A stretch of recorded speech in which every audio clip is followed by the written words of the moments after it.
రోజులు రావాలి, మానవులంతా శాకాహారులు కావాలి.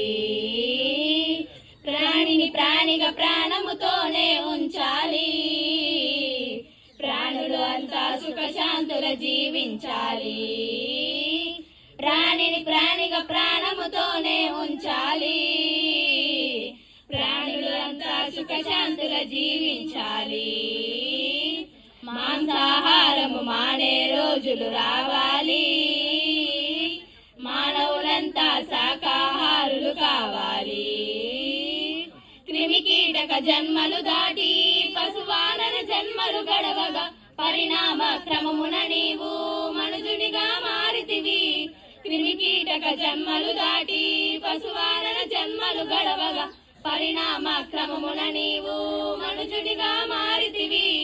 శ్రేష్టమైన జన్మలు నీవు శుద్ధముగా ఉండలియక అపవిత్రము చేసుకుంటా పాడి కాదు తెలియండి. మాంసాహార